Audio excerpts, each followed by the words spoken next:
Terima kasih Anda masih di iNews Prime. Tadi sebelum dijeda oleh iNews terkini, Pak Ganjar tengah menjelaskan dan Bu Gun juga tengah menjelaskan bahwa sebelumnya memang ada tambang-tambang kecil, ada puluhan tambang-tambang kecil di sana. Mengapa setelah ada perusahaan besar masuk ini justru baru terjadi demonstrasi? Pak Ganjar silakan. Enggak, gini Mbak, jadi itu sudah terjadi sejak tahun 90-an. Ketika kewenangan itu memang masih di kabupaten, ya. Jadi sudah lama. Sampai saya kemudian meriset, saya bertanya, selama ini batu-batu gamping itu dipotong dibawa keluar, semuanya. Maka saya ingin menjelaskan saja. Mungkin dari apa tadi yang membantu katakan penasihat hukumnya, coba dia dibantu jelaskan. Yang masuk KBAK dari wilayah Kendeng yang mana? Kalau saya boleh sampaikan, sebenarnya yang KBAK itu ada di Pati. Di Pati, yang di Kendeng ini tidak masuk KBAK, artinya apa? Boleh ditambah. Boleh ditambah. Bahwa kemudian sekarang ada mempersoalkan, kemudian orang bicara, harus dibuat KHLS. KHLS-nya dulu juga ada. Pak, gitu loh, ya. Pada tanggal 16 Januari 2017, Ya. KLHK itu mengeluarkan surat rekomendasi ke Bapak. Apa? Yang menyatakan kawasan cekungan air tanah harus dilindungi, artinya tidak boleh ditambang. Oke. Kenapa Bapak tetap memutuskan untuk mengabaikan surat rekomendasi KLHK itu dan memilih mengeluarkan izin lingkungan? Oke, sekarang saudara sudah baca putusan PK belum? Ya, tentu sudah, Pak. Sudah. Ada nggak putusan PK yang mengatakan bahwa di atas cekungan air tanah boleh dilakukan penambangan? Saya balik bertanya kepada Bapak, ada nggak putusan yang memerintahkan adendum AMDAL? Tidak ada. Nah, Tidak ada. ya. Nah, artinya begini Mbak, Anda harus tunjukkan dulu.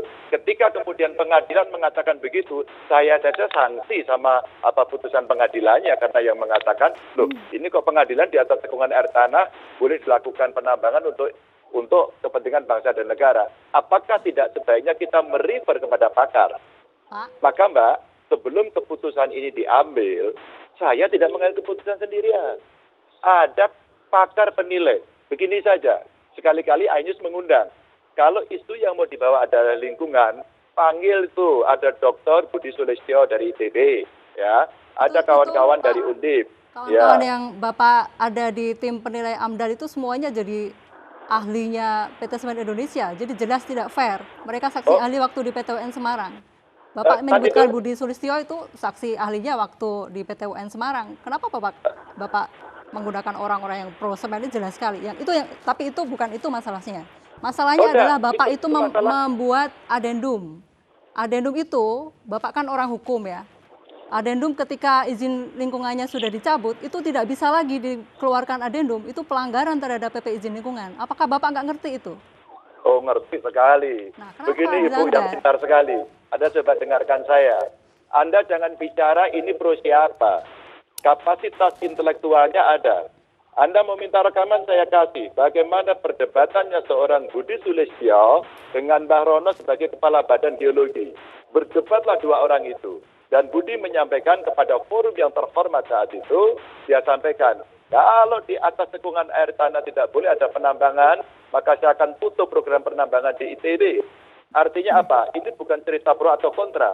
Makanya waktu saya temukan mereka termasuk saya undang ketika ada adendum, saya ingin ditunjukkan ahli yang tidak setuju siapa, silahkan beradu dengan ahli. Saya contohkan Mbak, pabrik semen Gompong waktu mengajukan AMDAL kepada kami, pakarnya yang menilai AMDAL-nya itu sama orang-orangnya, mirip sebagian besar sama. Lalu meminta kepada pemohon dan mengatakan, saya minta data, geologis, hidrologis, dan sebagainya. Ketika kemudian pemohon tidak bisa memberikan, maka tidak merekomendasikan. Akhirnya apa? Saya tidak memberikan izin AMDAL. Artinya apa? Mari kita hormati pakar. Coba deh, iNews nanti menghadirkan. Apakah kemudian kerusakan lingkungan yang dikhawatirkan ini betul-betul akan terjadi? Ketika kemudian itu dikhawatirkan betul-betul, umpama nih ya, BUMN dalam hal ini PT Semen Indonesia setelah itu mengatakan, oke, banyak konfliknya, tidak hanya masalah lingkungan yang dipertanyakan tadi aspek sosialnya dan sebagainya, oke kami mengundurkan diri, selesai kalau mereka mau. Tapi tentu dia memperhitungkan aspek bisnisnya. Maka Mbak, biar saudara tahu, penggugat yang namanya Walhi, yang waktu itu oleh Abednego diwakili, itu saja menyampaikan pada rapat dengan kami di kantor LHK, dia menyampaikan kok, Mas Ganjar, kami tidak cerita tutup pabrik. Kami bicara aspek lingkungannya, bisnis jalan terus. Maka yang perlu dikompromikan adalah aspek lingkungannya. Oke, mari kita bicara tata cara penambangan. Itu yang saya tidak lanjuti dari apa yang ada di dalam putusan pengadilan. Maka sebelum adendum itu masuk kepada saya, maka saya minta diuji dulu dan saya perintahkan kepada LHK saya, dalam hal dia mau memperbaiki adendum, dia harus memperhatikan seluruh keputusan hakim dari putusan PK yang ada. Dan itulah kemudian dia mengerahkan. Jadi jangan tergesa-gesa bicara pro atau. Oke, kita ke Bu Suharti terlebih dahulu yang ada di Rembang. Pakar-pakar yang kontra. Oke, kita ke Bu Suharti dulu yang sejak tadi di sambungan Skype kami. Bu Suharti, sebenarnya apa yang terjadi di Rembang? Tadi Anda mengatakan bahwa di sana air masih melimpah untuk kehidupan sehari-hari maupun untuk mengaliri sungai sawah dari Bu Suharti sendiri. Sebenarnya apa yang terjadi di sana? Apakah Anda mengikuti proses yang terjadi selama ini? Saya ini orang kampung, jadi saya tidak mengikuti proses secara keseluruhan karena saya masih punya keluarga, saya masih punya pekerjaan yang harus saya nomor satukan. Tapi di sini saya tekankan, saya sampaikan kepada publik semuanya bahwa kehidupan kami di desa kami masih tetap seperti biasa, seperti dulu, tidak ada perubahan apapun. Sebelum ada semen dan sekarang ada semen. Justru perubahannya di sini. Kita semen sekarang berada di sini itu justru mulai berubah. Semen belum beroperasi, semen belum menambang, tapi kami sudah merasakan beberapa dampak positifnya. Itu yang perlu kami sampaikan. Oke, Bu Suharti apakah tidak kemudian khawatir dengan efek lingkungan ke depannya nantinya? Tidak, saya tidak khawatir. Saya tidak mau disi kerso.